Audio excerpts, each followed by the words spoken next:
নমস্কার, আমি বৈশাখী। শিল্প সাহিত্যবাই বৈশাখী চ্যানেলে সকল শ্রোতা বন্ধুদের স্বাগত জানাই। আজ আপনাদের বলবো গল্প প্রথম স্পর্শ। গল্প পাঠ এবং গল্প লেখনীতে আমি বৈশাখী বিশ্বাস দেবনাথ। গল্পটি প্রথম থেকে শেষ পর্যন্ত শুনবেন। ভালো লাগলে অবশ্যই লাইক করবেন, কমেন্ট করবেন, শেয়ার করবেন এবং আপনাদের প্রিয় চ্যানেল শিল্প সাহিত্যবাই বৈশাখী সাবস্ক্রাইব করে বেল বাটন প্রেস করে পাশে থাকতে একদম ভুলবেন না। বন্ধুরা, শিল্প সাহিত্যবাই বৈশাখী এখন চলে এসেছে ইউটিউব মিউজিক পডকাস্টে। ইচ্ছে করলে আপনারা সেখান থেকেও গল্প শুনতে পারেন এবং আপনাদের ব্যক্তিগত মতামত আমার সঙ্গে শেয়ার করতে পারেন। আর যারা জয়েন করবেন তাদের জন্য থাকবে সপ্তাহে একটি করে অতিরিক্ত ভিন্ন স্বাদের ভিন্ন আঙ্গিকের গল্প। আজ আপনাদের বলবো গল্প প্রথম স্পর্শ। গল্প পাঠ এবং লেখনীতে আমি বৈশাখী বিশ্বাস দেবনাথ। গল্পটি প্রাপ্তমনস্ক শ্রোতা বন্ধুদের জন্য। বিছানায় হয়তো কোনো সম্পর্ক নেই, কিন্তু এখনো কি তুমি বোঝো না তোমাকে আমি ভালোবাসি কিনা? দোতলার সিঁড়ি দিয়ে যখন নিচে নামি একতলায়, তখন এই সিঁড়িগুলোর মধ্যে সেই স্মৃতিগুলো কিন্তু মনে পড়ে। তোমার পড়ে না? আমার তো পড়ে।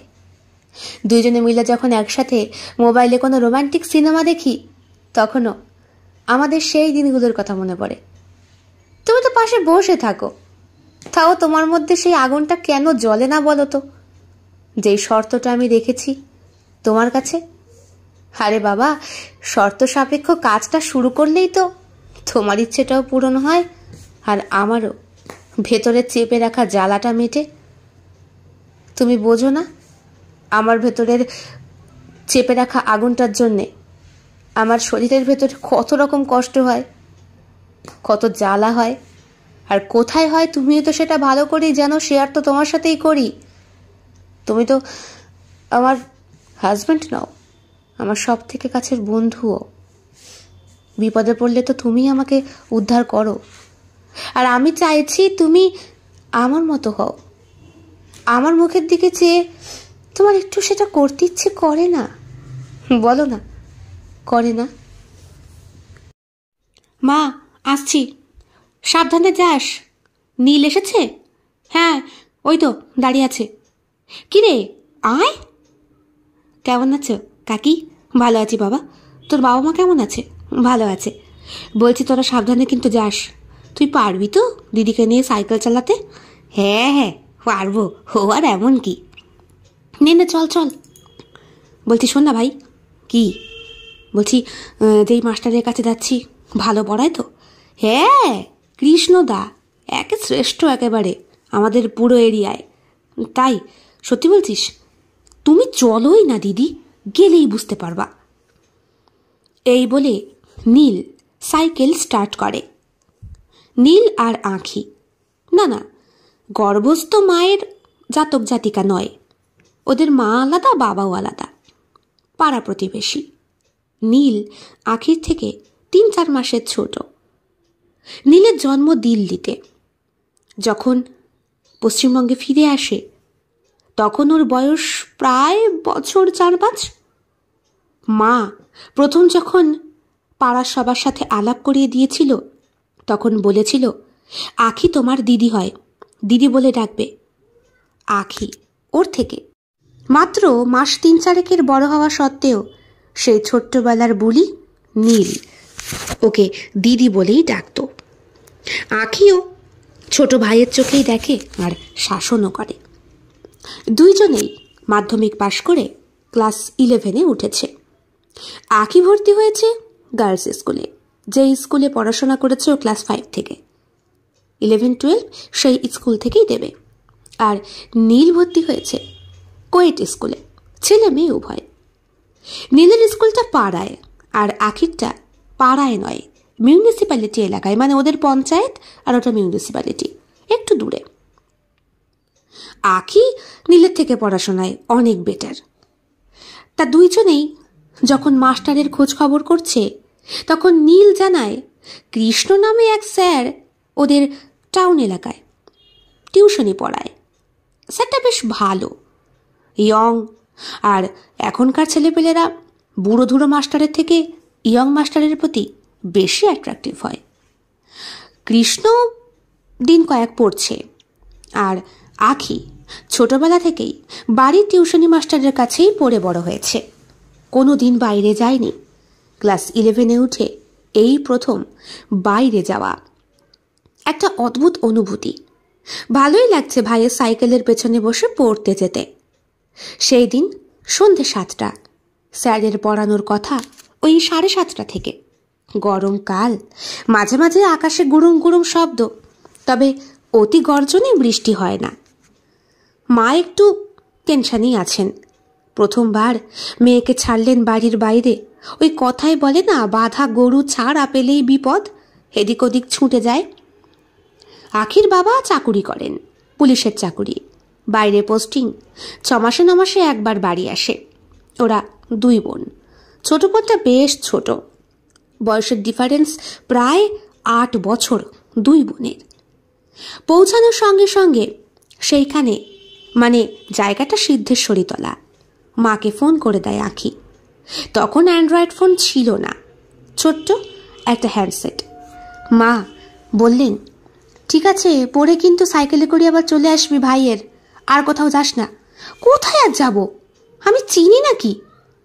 অদ্ভুত কথা, যেই জায়গায় জন্ম, যেই জায়গায় ছোটবেলা থেকে বাস, সেই শহরটাকেই খুব একটা ভালো করে আখি চেনে না, এখনো নিজের 32 বছর বয়সেও। টিউশনি মাস্টারের কাছে পৌঁছে মাস্টারকে দেখে রীতিমতো চক্ষু ছানা পড়া। এদিকে সত্যি কলির কেষ্ট, তবে হাইটে একটু শর্ট। 5000 বছর আগে শ্রীকৃষ্ণের উচ্চতা ঠিক কত ছিল কেউ যদি বলতে পারে, তাহলে এই লোক কৃষ্ণের নামের যথোপযুক্ত বর্ণনা। দেখতে খুবই সুন্দর, ফর্সা টুকটুকে। কৃষ্ণ নামের সাথে শ্যাম বাহাদুর মিলেমিশে একাকার হয়ে গেছে। এই মেয়েটাকে, দাদা তোমাকে যার কথা বলেছিলাম, আমার দিদি। ও আচ্ছা আচ্ছা, আখি, হ্যাঁ হ্যাঁ, ঠিক আছে, বস তুই। মেয়েটা পড়তে বসে। নতুন টিউশনি মাস্টারের কাছে জীবনে প্রথমবার বাইরে বেরিয়ে একটা নতুন অভিজ্ঞতা। কত মেয়েরা আছে, ছেলেরা আছে, সবাই মিলে হাসি ঠাট্টা করছে, গল্প করছে। আখি নিজেকে দিয়ে একটু বেশি যেন বিব্রত। আসলে মেয়েটা ওই টিউশনি মাস্টারের ওখানে উপস্থিত অন্য মেয়েগুলোর মতো ঠিক চালাক চতুর নয়। কোনোদিন ঘর থেকে বাইরে না বেরোনো মেয়েটা হঠাৎ করে যখন বাড়ির বাইরে বেরোয়, তখন একটু ভ্যাবাচাকা তাকে খেতেই হয়। পরিবেশ সম্পর্কে, মানুষের চোখের চাউনি সম্পর্কে এসে অতটা ওয়াকিবহাল হয় না। আখি পরে গিয়েছিল একটা আকাশি রঙের চুড়িদার। হ্যাঁ, আখির গায়ের রংটা বেশ চাপা। চাপা বলতে কালো বললেই ভালো হয়, তবে ওর ঠাকুমা বলে ওদের জ্ঞাতিগোষ্ঠী, মানে বংশ পরম্পরায় আখির একটা পিসির মেয়েও আছে। আখির নিজেরও একটা ছোট বোন আছে। ওই 3 বোনের মধ্যে আখির চোখ মুখ নাক নাকি কালো হলেও খুব সুন্দর, মানে কালোর মধ্যেও একটা অমায়িক মুখশ্রী, আর মাথায় কোমর পর্যন্ত গোছা চুল। সব মিলিয়ে ওই মোটা শরীরের গড়নে কেমন যেন একটু বেমানান, তবুও মুখশ্রীটা সুন্দর বলে কাজ চলে যায় আর কি। আর একটা বৈশিষ্ট্য আছে, আখির দাঁতগুলো বড্ড বেখাপ্পা, মানে গজাল দাঁতে ভরা। হাসতে গিয়ে সবার সামনে নিজেই যেন নিজেকে নিয়ে লজ্জা পায়। আবার কোনো কোনো সময় নিজেই ভাবে, যখন ওই বিকলাঙ্গ শিশুগুলোকে দেখে, অথবা হাত পা নষ্ট হয়ে যাওয়া পথিকগুলোকে, তখন মনে হয় ভগবান একটা সুন্দর শরীর দিয়ে তো জন্ম দিয়েছে, অন্তত হাত পা বা শরীরের কোথাও কোনো খুঁত তো নেই। কালো এই ভালো, এই ভেবেই আয়নার সামনে যখন নিজেকে অন্তর্বাস পড়া দেখে মেয়েটা, তখন তলপেটের কাছে ভুঁড়িটাকে টেনে টেনে দেখে। অসম্ভব মোটা শরীরের থেকে পেটটা, হাত পা দুটো কেমন যেন সরু সরু। উচ্চতায় 5 ফুট 3-4 ইঞ্চির কাছাকাছি হলেও এই ফিগারের সঙ্গে যেন মানায় না। তবে পড়াশোনায় ভালো, আর হ্যাঁ, ছবি আঁকতে পারে, আবার গানও গাইতে পারে। নিজেকে নিয়ে বড়াই না করলেও চলে। যদি একটু চর্বিটা কমতো আর রংটা যদি একটু উজ্জ্বল হতো, তাহলে মনে হয় নিজেকে এতটা কোণঠাসা মনে হতো না। প্রথম দিনের পড়ার অভিজ্ঞতাটা বেশ ভালোই ছিল। স্যার যা যা জিজ্ঞাসা করেছে, আখি সবটাই কেমনভাবে যেন পেরে গেছে। স্যারের কাছে প্রথম দিনই নজরে পড়ে গিয়েছিল সে। দ্বিতীয় দিন থেকে কোনোদিন পড়া কামাই গেলে স্যার বাড়িতে ফোন করে মায়ের কাছে জিজ্ঞাসা করতেন, কাকিমা আজকেও এলো না কেন? ওর শরীরটা ভালো নেই। আখির যখন পিরিয়ড চলে তখন বেচারি কোথাও পড়তে যেতে পারে না, এত মাজায় যন্ত্রণা হয়। শীতকালে রোদে তাপ পোয়াতে হয়, তলপেটে প্রচণ্ড যন্ত্রণায় হট ব্যাগটাকে চেপে ধরে শুয়ে থাকে মেয়েটা। ঠাকুমা আসে, ওই ছোট ছোট কাঁচের ঘিয়ের শিশি আছে না, ওর মধ্যে জল ভরে তলপেটে লাগিয়ে রাখতে বলে। মাসিকটা ঠিকঠাক ক্লিয়ার হয় না, ডেট পেরিয়ে যায়, কোনো কোনো সময় তো 2-3 মাস পর পর হয়, আর যখন হয় তখন মোটা মোটা শক্ত শক্ত রক্তের দলা, দেখে যেন মনে হয় একটা মানুষের আকৃতির গঠন নিয়েও জিনিসটা রক্ত আকারে ভেঙে পড়ে যাচ্ছে। ডাক্তারকে বলার পর উনি জিজ্ঞাসা করেছিলেন পিরিয়ডটা শুরু হয়েছে ঠিক কোন বয়সে। আখির মা বলেছিল মাধ্যমিকের সময়, মানে সবে মাত্র বছর খানেক হয়েছে। এরই মধ্যে ঠিকঠাক রক্তটা ক্লিয়ার হয় না। মেয়েদের নাকি মাসিক ঠিকঠাক পরিষ্কার না হলে গায়ের রঙেরও জৌলুস খোলে না। তাই ওই 16-17 বছর বয়স হওয়া সত্ত্বেও আখিকে দেখে ঠিক যৌবন উজ্জ্বল রমণী বলে মনে হয় না, বা যুবতী আখ্যানও দেওয়া যায় না। গায়ের রংটা এতই চাপা আর শরীরে ঔজ্জ্বল্য না থাকায় কেমন যেন একটু অন্যরকম লাগে মেয়েটাকে, সবার থেকে আলাদা। তবে হ্যাঁ, ওই যে বললাম, রূপ দিয়ে তো হবে না, গুণ দিয়ে কাজ চালাতে হবে। গুণ আছে, তবে কারোর সামনে বলতে ইচ্ছে করে না। সেই দিন ব্যাচে পড়তে গিয়ে হঠাৎ করে উদিত এক যুবককে দেখে আখির ভালো লাগে। সেই দিন ওর পরনে ছিল ওই ক্যাটকাটে হলুদ রঙের একটা চুড়িদার। যদিও ও জানতো না ওদের 2 ভাই বোনকে, মানে নীল আর আখিকে, পাড়ার অন্যান্য ব্যাচের সকলেই একটু অন্যরকম চোখে দেখে। আসলে 2 জনেরই চেহারা মোটার দিক থেকে সমান তো। সাইকেলে করে যখন দুজনে যায় ওই ছোট্ট লেডিস সাইকেলটায়, সাইকেলের সিট নাকি দেখা যায় না। একটা অদ্ভুত রকমের হাস্যকর বস্তু হয়ে গিয়েছিল ওরা। যখন ওরা পড়তে ঢুকতো অন্যান্য ছেলেপেলেরা নাকি হাসি ঠাট্টা করত, যদিও স্যারের সামনে কিছু বলতে পারতো না, কারণ ততদিনে মাস্টার মশাইয়ের মনে ধরে গেছে মেয়েটাকে পড়াশোনায় ভালো, সেই কারণে। সেই দিন পড়তে গিয়ে রোগা পাতলা জোড়া ভুরু আর পাতলা ঠোঁটের ছেলেটাকে দেখে আখির মনের ভেতরটা কেমন যেন চঞ্চল হয়ে ওঠে। ফার্স্ট অ্যাট্রাকশন বলে হয়েছিল টুকটাক কিছু একটা। পড়াতো ক্লাস 8-9 একটা ছেলে, সে বয়সে অনেক বড়, প্রায় 10-12 বছরের। যখন ক্লাস 8-এ পড়ে তখন ওই ছেলেটাকে দেখে একটু ভালো লেগেছিল, কিন্তু পরে যখন জানতে পারলো যে এই দাদার অলরেডি একজন দিদি আছে, মনটা চুপসে গেল। তারপরে নিজেরই এক ক্লাস ফ্রেন্ড, তার এক দাদা, সে একটু বেশি আলাপ জমিয়েছিল আখির সাথে। বাড়ি আসতো, গল্প করত, ওর বাড়ি মিষ্টি মন্ডা বিতরণ তো হতোই। দুম করে যে কি হলো সেই জিনিসের ল্যাটাও চুকে গেছে। যদিও এই সব কিছুর জন্য আখি নিজের কালো রঙকে দায়ী করত। কিন্তু এই ছেলেটার সঙ্গে আলাপ করা যেতেই পারে, এর সঙ্গে প্রেম করা না যাক, বন্ধুত্ব তো করা যায়। কিন্তু হঠাৎ করে একটা ছেলের সঙ্গে বন্ধুত্ব করতেও কেমন যেন খটকা লাগে আখির। ইস, আমি যে কথা বলবো, যদি আমাকে খারাপ মেয়ে ভাবে, আমি তো ওরকম মেয়েই না। তকে তকে ছিল আখি, কিন্তু কিছুতেই ওর সাথে কথা বলা যায় না। হ্যাঁ, এর মধ্যে বেশ কয়েকটা বন্ধু জুটে গেছে, অলোক, সুব্রত, বরুণ, বান্ধবীও বেশ কটা।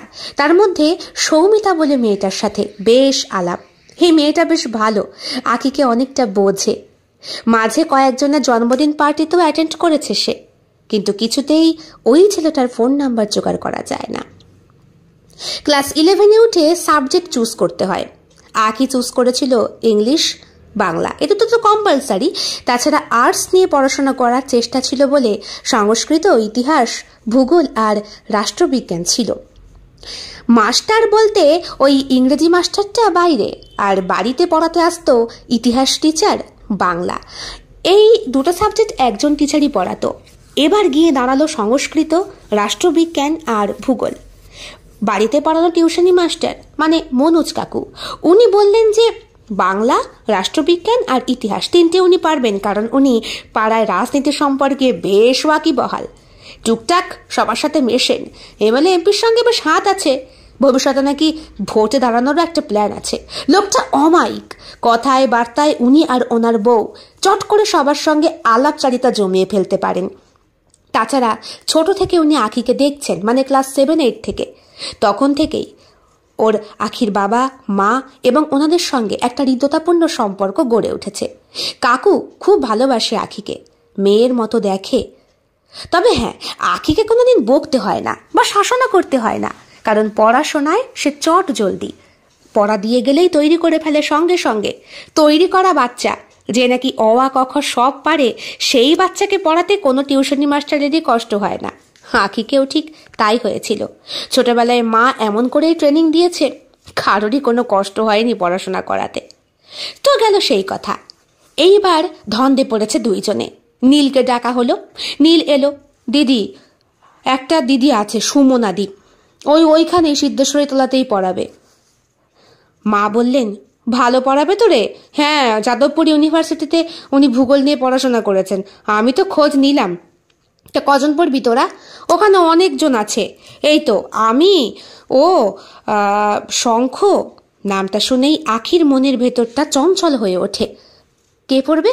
আরে ওই যে রোগা পটকা করে ছেলেটা, আরে কৃষ্ণদার ব্যাচে পড়ে না, অলোক, বরুণ, সুব্রত সবার সাথে। ওখান থেকে অভিজিৎ নেবে, সুব্রত নেবে, শঙ্খ নেবে, সৌমিতাও নেবে। আখির চোখে মুখের ওই চঞ্চল্য ভাব দেখে মা বললেন, ঠিক আছে, সবাই মিলে যখন করবি তাহলে ঠিকভাবে পড়াশোনা করবি। প্রথম দিন ওই ব্যাচে যাওয়ার সঙ্গে সঙ্গে দিদির কানে আগেই ওই কৃষ্ণদা দিয়ে দিয়েছিল যে আখি মেয়েটা খুব ভালো পড়াশোনায়। দিদি প্রথম দিন দেখেই খুব খুশি। মাধ্যমিকে কত পেয়েছি নাম্বার শুনে অবাক হয়ে গেলেন যখন বললাম 87। এরপর ব্যাচ চালু হলো, পড়াশোনা শুরু হলো। কয়েক সপ্তাহ যেতে না যেতেই একদিন দিদি বললেন, এই তোমাদের প্রত্যেকের ফোন নাম্বারটা আমাকে দাও তো, প্রবলেম হলে আমি ফোন করে দেব। হ্যাঁ দিদি, নাও ফোন নাম্বার নাও।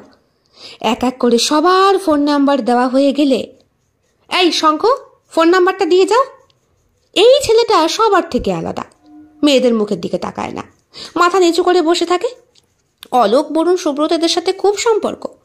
সিদ্ধেশ্বরীতলা থেকে পড়াশোনা করার পরে সোজা যেন কোথায় চলে যায়। হ্যাঁ হ্যাঁ, আখি শুনেছে, বড় বাজার মাঠ না কোথায় যেন একটা, গিয়ে বোধহয় আড্ডা ফাড্ডা মারে।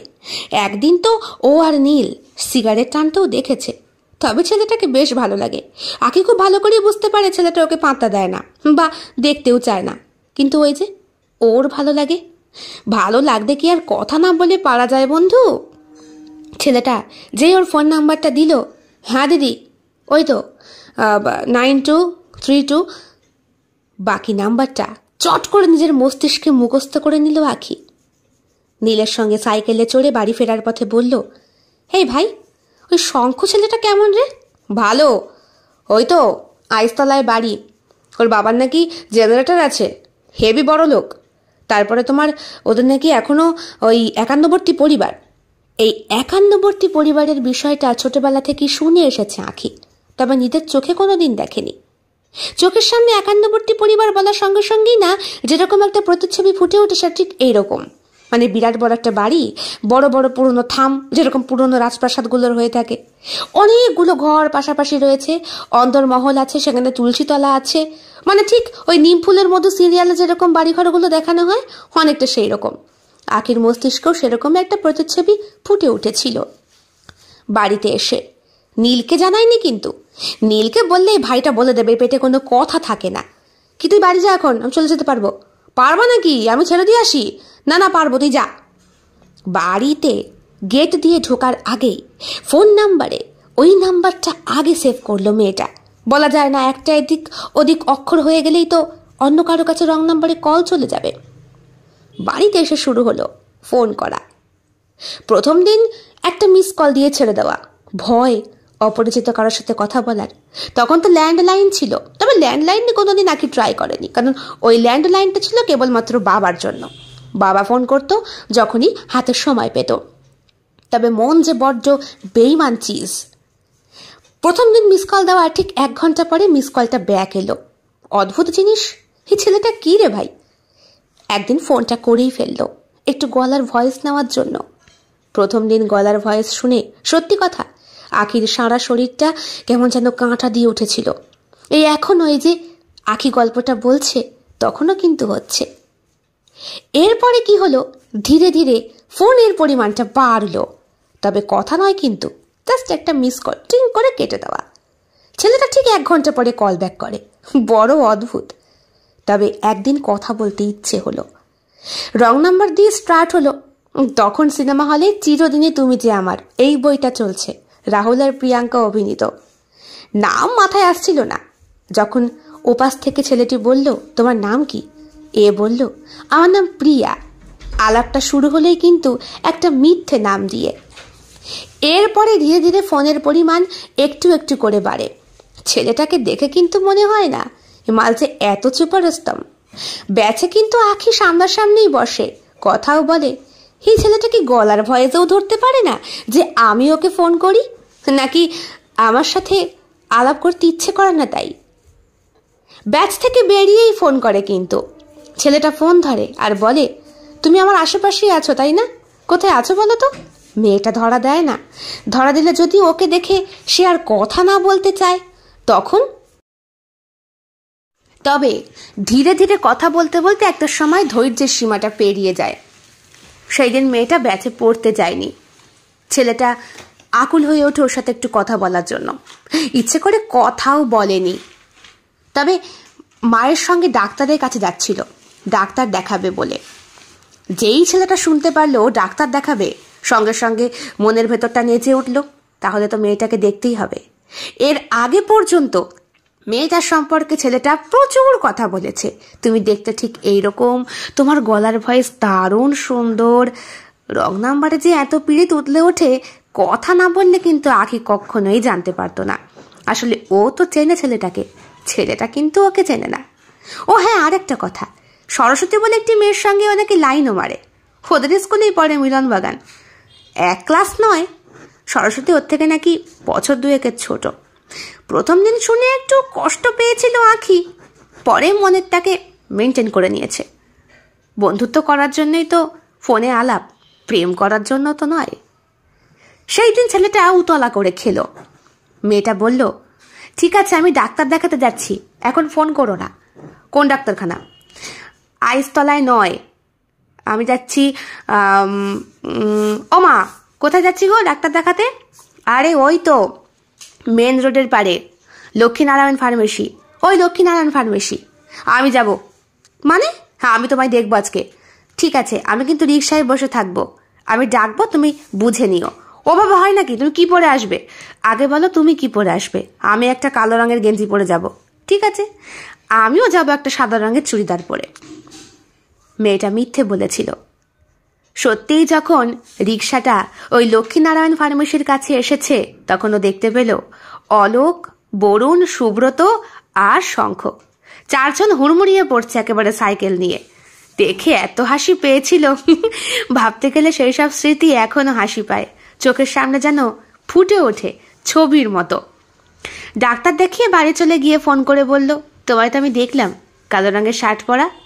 ছেলেটার আফসোসের আর শেষ নেই। আমি তো তোমার সামনে দিয়েই গেলাম চুড়িদার পরে, দেখোনি? দেখবে কি, ওর নজর তো একটা সুন্দরী লক্ষ্মী প্রতিমার মতো মেয়ের দিকে ছিল। আখি তো আর তা নয়। এরপরে পরিচয়টা যখন আরো গাঢ় হলো, মেয়ে হয়ে একটা ছেলেকে মনের কথা বলতে তখন আর দ্বিধা লাগলো না। বলেই দিল, আমি একটা ছেলেকে ভালোবাসি। শঙ্খ জিজ্ঞেস করলো, তাই? নাম কি তার? সে একটা গাধা, তবে আমার নামের সঙ্গে তার নামের অক্ষরের মিল আছে। এ আছে দুটোতেই, কে আছে, এইচ আছে। তাই? কি নাম তার? সে তুমি পরে ক্যালকুলেশন করে দেখে নিও। আচ্ছা ঠিক আছে, আমার এখন টিউশনি ক্লাস আছে। হ্যাঁ, পড়াতে গেলাম। তুমি আমার পড়াও নাকি? হ্যাঁ, এই তো আমারই এক ভাইকে পড়াই, কাকার ছেলে, খুড়তুতো কটকা। ও তাই? একদিন কথা বলিও তো। ছেলেটা কথা বলাতো ওই বাচ্চা ছেলেটার সাথে। সেই ছেলে এখন কত বড় হয়ে গেছে, প্রেমও করেছে, আবার ধোঁকাও খেয়েছে। আর একটা ছেলে, ওর নিজেরই জ্ঞাতি গোষ্ঠী, ভাই বিজয়, সে এখন রেলের চাকরি করে। সময়ের সঙ্গে সঙ্গে পরিস্থিতিও কতটা বদলে যায়। ঘর বাড়ি, মানুষের আচার আচরণ, ব্যবহার, সবটা। এরপরে একদিন ফোন করা হলো। সেই দিন ফোন করে তো বিস্ফোরক একটা মন্তব্য করলো শঙ্খ। দিনটা কি ছিল ঠিক মনে নেই, মনে হয় ভ্যালেন্টাইন্স ডেটে হবে। রাত 11:30টায় ফোন আসায় মা একটু বেশি রেগে গিয়েছিল। পড়াশোনার নামে কি এসব হচ্ছে? তখন আখি বলেই ফেলল ওর একটা ছেলেকে ভালো লাগে, ব্যাচে পড়ে, বাড়িতে আসার কথা বলবে, পুজোয় নিমন্ত্রণ করে, ঠাকুর পুজোয়। মা বলল ঠিক আছে, আমাকে দেখাস ওকে। কিন্তু দুর্ভাগ্যবশত পুজোয় যখন আখি প্রত্যেকটা বন্ধু বান্ধবীকে নিমন্ত্রণ করলো শঙ্খকে সমেত, শঙ্খ কিন্তু এলো না। আসলে ও তো আর জানে না এই আসলে আসল প্রিয়া মানে আখি, ওরফে অন্য কেউ। সেই দিন টিউশনি মাস্টার এলেন, বাদবাকি সব বন্ধুরা ঝেঁটিয়ে এলেন। এক বন্ধু নাম শুভজিৎ, সে তো বলেই ফেলল, হ্যাঁ রে আখি, সংস্কৃতে আই লাভ ইউ মানে কি? এখন আখি ভাবে ওই দিন নিভৃতে ওকে একা ছাদে ডেকে ওই আই লাভ ইউ মানে কি কথাটার মধ্যে অনেক কিছু লুকোনো ছিল, ধরতে পারেনি। আই লাভ ইউ সংস্কৃতে কি হবে রে? আমি তো অহম, লাভ তো বলতে পারবো না আমি। তুই ব্যাচে সবার থেকে ভালো, আর আই লাভ ইউর সংস্কৃত বলতে পারছিস না? পরের দিন সকালবেলা মাস্টারের কাছে পড়তে গিয়ে একটা বিপদ হয়ে গেল। মাস্টারকে মা বলে দিয়েছিলেন আগের দিন, কৃষ্ণ ও তো তোমার ব্যাচের পড়া করতে পারেনি, ও আবার পড়া না করে কিন্তু পড়তে যেতে চায় না, খুব প্রেস্টিজ, তা তুমি ওকে পড়াটা একটু বুঝিয়ে দিও। আজকে বাড়িতে পুজো ছিল তাই। হ্যাঁ কাকিমা, ওকে আমি বুঝিয়ে দেব। হ্যাঁ আমি তো দেখতেই পাচ্ছি, বাড়িতে পুজো থাকলে কি আর পড়াশোনা করা যায়? আপনি ওকে পাঠিয়ে দেবেন। মেয়েটা সভয়ে গেল পড়তে, কিন্তু ন্যারেশন বোঝাতে গিয়ে ওই মেয়েটাকে এমন করে অপমান করলো ছেলেটা, আগের দিন পড়তে এসছিস, ঠিক করে পড়া বুঝিসনি, মনটা থাকে কোথায়? ব্যাগটা নিয়ে ছুঁড়ে ফেলে দিল ছেলেটা। আর সেই ব্যাগটা গিয়ে পড়ল সবার খুলে রাখা জুতোর ওপরে। অপমান আখি জীবনেও সহ্য করতে পারে না, আত্মসম্মানটা ওর কাছে অনেক দামি। জুতোর ওপর থেকে ব্যাগটা কুড়িয়ে নিয়ে কাঁদতে কাঁদতে সেই দিন মেয়েটা ওই সিদ্ধেশ্বরী তলা থেকে নিজের বাড়ি অবধি হেঁটে এসেছিল। একটাবারও মাস্টার হয়ে রেসপন্সিবিলিটি নেয়নি কিন্তু কৃষ্ণদা, বাড়িতে ফোন করে মাকে পর্যন্ত জানায়নি। কাঁদতে কাঁদতে যখন ও বাড়ি গেল, সবার আগে নীল এলো হাঁপাতে হাঁপাতে দিদি বাড়ি পৌঁছেছে কিনা দেখার জন্য। নীলের কাছ থেকে পুরো বৃত্তান্ত শুনে মা শুধু ফোন করে বলল, তোমার কি উচিত হয়েছিল? যে মেয়েটা কোনোদিন বাড়ি থেকে একা বেরোয় না, আমি পাড়ার একটা ছেলে নীলের সঙ্গে ওকে পাঠাই সাইকেলে করে পড়তে, রিক্সাঘাট ও যাতায়াত করতে শেখেনি, ওকে আমি ছাড়িনি কোনোদিন। আমার প্রথম দুটো সন্তান নেই কৃষ্ণ, প্রথমটা হয়ে বাঁচানি, দ্বিতীয়টা মিসক্যারেজ। অনেক কষ্টের মেয়ে এটা আমার। ও যদি রাস্তাঘাটে একা ওর কিছু হয়ে যেত, তোমায় আমায় কৈফিয়ত দিতে পারতে, তুমি ফিরে দিতে পারতে। ব্যাস, কৃষ্ণদা ক্ষমা চেয়েছিল ঠিকই, তবে তার ব্যাচে আর কোনোদিন আঁকি পড়তে যায়নি। পরের দিনই বাড়িতে যেই স্যার পড়াতে আসতো, মনোজ স্যার, তার মাধ্যমে খুব ভালো একজন টিউশনি মাস্টার রতন স্যারের খোঁজ পাওয়া যায়, যিনি বাবার বয়সী হলে কি হবে, 10টা কৃষ্ণকে ওঠাতে আর নামাতে পারবেন পড়াশোনায় এবং শিক্ষায়। তিনি ছিলেন একটি বেসরকারি ব্যাংকের ক্যাশিয়ার। তার কাছে প্রথম দিন পড়তে গিয়েই তিনি এতটাই ভালোবাসা দিলেন ওকে, ও ভুলে গেল কৃষ্ণ স্যারের কথা। মাঝখানে বেশ কয়েকদিন কথা হয়নি কিন্তু শঙ্কর সাথে, না সেও ফোন করেনি। আখির মনটা খুব খারাপ হয়ে গিয়েছিল। এরপরে ভূগোল ব্যাচে অনেকদিন পর যখন আবার দেখতে পেল ওকে, দেখল শঙ্কর মন মেজাজটা খুব খারাপ। ইচ্ছে হলো একবার বাড়ি গিয়ে ফোন করে জিজ্ঞাসা করতে, সামনাসামনি কথা বললে তো আর হবে না। বাড়িতে ফোন করার পর জানতে পারলো সরস্বতীর সঙ্গে কি একটা যেন হয়েছে। ভ্যালেন্টাইন্স ডে রাত্রেবেলা ফোন করে যেই ছেলেটা জানিয়েছিল আখিকে যে আজ সরস্বতীকে চুমু খেয়েছি এই ডান গালে, খুব রাগ হয়েছিল কিন্তু আখির। তুমি দাওনি ওকে চুমু? হ্যাঁ আমিও দিয়েছি। কোথায় দিলে? ঠোঁটে। আমিও গালে দিয়েছি। বাবা ভালো তো, করো, প্রেম করো। তারপর থেকেই কথাটা বন্ধ হয়ে গিয়েছিল। আচমকা আবার কথা বলা শুরু হলো। এইভাবে টুকটুক করে কথা বলতে বলতে একদিন যখন শঙ্কর কাছে স্বীকার করল, শঙ্খ ফোনের ওপার থেকে আখিকে বলল, হ্যাঁ আমি সরস্বতীকে ভালোবাসি, আমার চোখে পৃথিবীর সব মেয়েই বোনের সমান। বোনের সমান কথাটা শুনে আখির খুব কান্না পেয়ে গিয়েছিল, কেঁদেও দিয়েছিল। আর শঙ্খ সেই দিনই বুঝতে পারল ওই বোকা গাধা ছেলেটা যাকে ও ভালোবাসে সেটা আর কেউ নয়, ও নিজে। আর সেই কথাটা ওকে বলেছিল ওর খুড়তুতো ভাই বিজয়, যে ওর সঙ্গে রাত্রেবেলা এক বিছানায় ঘুমোতো, দুই ভাই মিলে একসঙ্গে পড়াশোনা করত। ওর ভাই ছিল ওর থেকে বছর 2-3 ছোট। সেই ভাই বলল, তুই কি রে দাদা, এই দিদিটা তোর নামটাই বলে আঁখি শঙ্খ, বুঝতে পারছিস না? তোদের নামে এ আছে, তোর নামেও আছে, কে আছে, তোর নামেও আছে, এইচ আছে, তোর নামেও আছে, আরে তুই তো। কিন্তু যখন শঙ্খ বলল, তুমি কি আমাকে ভালোবাসো? কিন্তু আমি তো সরস্বতীকে ভালোবাসি। আঁখি বলল, হ্যাঁ তুমি ওকেই ভালোবাসো, কিন্তু আমি তোমাকেই ভালোবাসি। তারপর প্রথম যেদিন দেখা হবার কথা, সেই দিনটা ছিল আরও অন্যরকম। দুইজনই বাড়ি থেকে টিউশনি নাম করে বেরিয়ে সেই দিন শঙ্কর পরনে ছিল একটা শ্যাওলা শ্যাওলা রঙের শার্ট। ছেলেটা ভীষণই রোগা, জামা পরলেও হাওয়া দিলে মনে হয় উড়ে যাবে। আর অন্যদিকে আঁখি রীতিমতো মোটা মুটলু যাকে বলে, ওই বর্ণনা করতে গেলে কুমড়োর পাশে ঢ্যাঁড়স। কিন্তু কি করা যাবে, ভালোবাসা এমনই জিনিস, শরীরের বন্ধন কখনো দেখে না। তবে ছেলেটা কিন্তু মেয়েটাকে দেখে রিজেক্ট করেনি, বা মেয়েটা তো ছেলেটাকে রিজেক্ট করার মতো নয়। বন্ধুত্বটা কবে যে ভালোবাসায় পরিণত হয়েছে কেউ জানে না। প্রথম যেদিন মেলায় গেল, সাইকেলের সামনে বসে আঁখির লাল চুড়িদারের সম্পূর্ণ রংটা লেগে গিয়েছিল ছেলেটার জিন্সের প্যান্টে এবং টি শার্টে। বাড়ি গিয়ে বাবার কাছে উদম কেলানো খেতে হয়েছিল এই আঁখি নামক মেয়েটির জন্য। সেই দিন ওকে সামনে বসিয়ে ঘেমে নিয়ে স্নান করেছিল শঙ্খ। বাড়িতে এসে 1 গ্লাস জল খেয়েই দৌড়। তারপর থেকে নীলের সাইকেলে নয়, যাতায়াত শুরু হলো ওর সাইকেলে। না, এখন যখন আঁখি নিজেকে আয়নার সামনে দাঁড় করিয়ে দেখে, শরীরের সে অতিরিক্ত চর্বি আর নেই। ওজনটা হয়তো 60-এর দিকেই আছে, তবে শঙ্কর শরীরেও এখন পরিবর্তন হয়েছে। সে এখন ওই 45 কিলো থেকে বেড়ে বেড়ে 52 কিলো ওজনে এসে ঠেকেছে। হ্যাঁ, দুইজনই একটু লম্বা হয়েছে, তবে খুব একটা পার্থক্য নয়। দুইজনের বয়সী এখন 32-এর কোঠায়। একটা মেয়ে হয়েছে, একেবারে লালটুস যাকে বলে। দুইজনের ভালোবাসার একটি সুন্দর প্রমাণ। তবে মেয়েটি মাটাকে তুই তুকারি করে, এটাই যা। তবে এতে কিন্তু আঁখি যথেষ্ট সুখী। মা বাবা তো বন্ধু, তাই দুইজনে যখন খুব আড্ডা মারে, একে অপরকে বালিশ দিয়ে পিটায়, সেগুলো দারুণভাবে এনজয় করে কিন্তু মেয়ে। তবে ওই যে বলে না, সময়ের সঙ্গে সঙ্গে ভালোবাসার কোথায় যেন একটু যেন টানা পড়ে। যখন অর্থের প্রবল প্রয়োজন হয়, তখন ভালোবাসা হয়তো কিছুটা হলেও দরজা জানলা খোলা পেয়ে পালিয়ে যায়। আঁখি আজও ভালোবাসে শঙ্খকে, চেষ্টা করে ওর মতোই যেন শঙ্খ জীবনে প্রতিষ্ঠিত হতে পারে।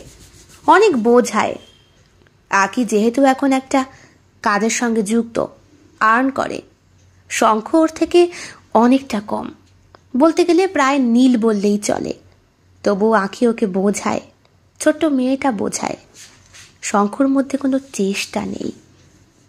এটা আঁখির জীবনের চরম একটা দুঃখ। চেষ্টা করলে মানুষ সব পারে করতে, কোনো বাধাই বাধা নয়। কিন্তু শঙ্খ যদি চেষ্টা না করে, তাহলে কি করে হবে? তার একটাই শাস্তি আঁখি দেয় শঙ্খকে। দুইজনের মধ্যে আজ প্রায় অনেক দিন কোনো রকম সম্পর্ক নেই। কি সম্পর্ক আমার শ্রোতা বন্ধুরা অবশ্যই বুঝতে পারছে।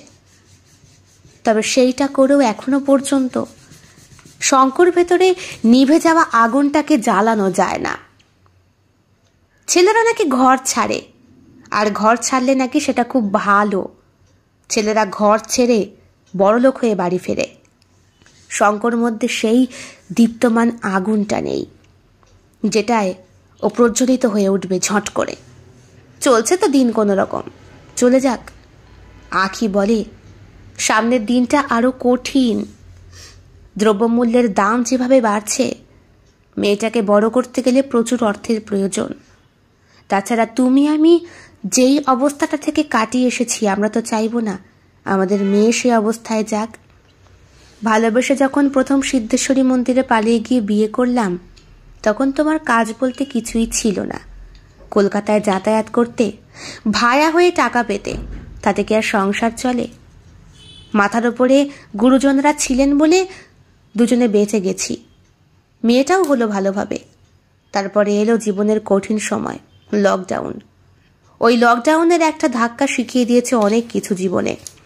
আখি সেই থেকেই নিজে প্রতিষ্ঠিত হতে পেরেছে, এখনো করছে। সেই লাইনেই চায় শঙ্খকে আনতে, কিন্তু ছেলেটা কিছুতেই আসতে চায় না। ওর ভেতরের আগুনটা সবসময় নিষ্প্রভ, জ্বলে না, আর জ্বালাতেই চায় আখি। জীবনে কোনো কাজেই পিছপা হতে নেই, সব কাজে নিজেকে উজাড় করে ঝাঁপিয়ে পড়তে হয়। আর একবার ঝাঁপিয়ে পড়লে, প্রবল পরিশ্রম দিলে সেই কাজে যে সাফল্য আসবে না, এটা বলা সম্পূর্ণ ভুল। এফর্ট দিতে হবে 100%। ওপরে একজন আছেন যিনি তোমার এই কর্মটাকে দেখবেন, আর সেই কর্মের ফল তিনি দেবেনই দেবেন। এই আত্মবিশ্বাসটা কিছুতেই ছেলেটার মধ্যে জাগাতে পারে না। আর যেই কারণে বেশ কয়েকদিন হলো দুইজনের মধ্যে কথা হয়, বার্তা হয়, সব হয়। একে অপরে খেয়েছে কিনা, ঘুমোচ্ছে কিনা, মেয়ে কি করছে, খোঁজ খবরও হয়। কিন্তু কোথায় যেন একটা সম্পর্কটা ভেঙে যাওয়ার মতো, মানে বাঁধন ঢিল হয়ে যাওয়ার মতো হালকা বাঁধনই পড়ে আছে। এই বাঁধনই সেই দিনই মিটবে যেই দিন আগুনটা জ্বলে উঠবে ওর ভেতরে। সেই আশাতেই বসে আছে আজও আখি। তবে ওর ভেতরে কিন্তু পরকিয়া করার মতো কোনো ইচ্ছেই নেই, কারণ এই জীবন আর যৌবন ওই একজনের জন্যই, যাকে ভালোবেসেছে খুব, আর এখনো ভালোবাসে। প্রথম স্পর্শ কেউ ভুলতে পারে না, কেউ না। সংসার জীবনে হয়তো এমন অনেক সম্পর্ক আছে যেটা দীর্ঘদিন টেকে না। একটা সময় বন্ধন ছিন্ন হয়ে যায়, দুইজনের পথ আলাদা হয়ে যায়, আর দুইজনের মাধ্যমে জন্ম নেওয়া সেই সন্তানটা হয়ে যায় অনাথের মতো। বাবা মা থাকতেও কেউ নেই। না, এইরকম টেন্ডেন্সি কিন্তু আখি বা শঙ্কর কারো মধ্যেই নেই। আখি শুধু চায় ওর ভেতরের আগুনটাকে জ্বালিয়ে রাখতে, আর একবার আগুন ওর মধ্যে জ্বালাতে পারলে ও জানে ও পারবেই সাফল্যের চরম চূড়ায় পৌঁছাতে, জীবনের সব অনাকাঙ্ক্ষিত ইচ্ছে পূরণ করতে। সেই আগুনটা জ্বলে ওঠার অপেক্ষায় এখনো।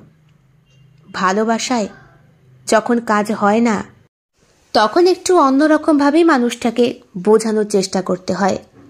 তোমার মুখের ভাষা, তোমার চলন বলন, কথাবার্তা বা নাছোয়ার অনুভূতি, এগুলোকে বুঝতে হয়।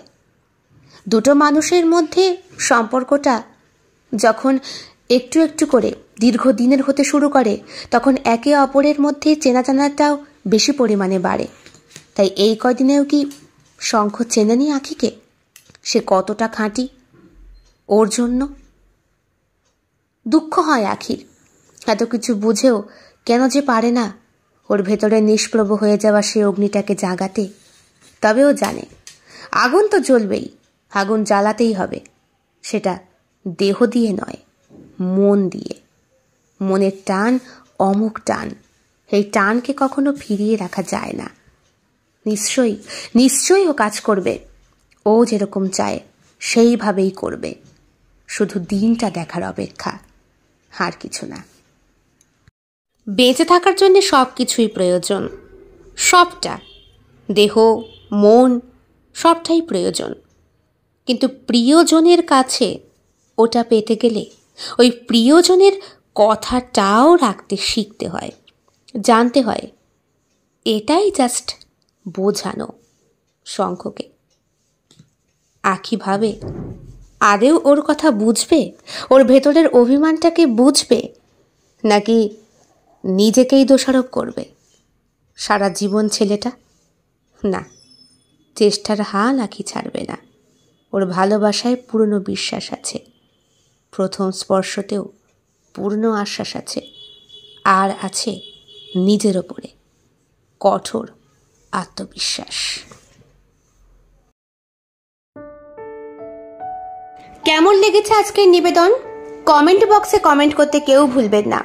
আর ভালো লেগে থাকলে অবশ্যই লাইক করবেন, শেয়ার করবেন এবং আপনাদের প্রিয় চ্যানেল শিল্প সাহিত্য বাই বৈশাখী সাবস্ক্রাইব করে অবশ্যই পাশে থাকবেন। দেখা হবে অন্য আরো একটি ভিন্ন স্বাদের গল্পের সঙ্গে খুব শিগগিরই। বন্ধুরা, বেল বাটন প্রেস করতে কিন্তু একদম ভুলবেন না, নতুন গল্পের নোটিফিকেশন চট জলদি পেয়ে যাবার জন্যে। দেখা হবে খুব শিগগিরই আরো নতুন একটি ভিন্ন স্বাদের গল্পের সঙ্গে। সবাই খুব ভালো থাকবেন, সুস্থ থাকবেন এবং শরীরের যত্ন নেবেন। বিদায়।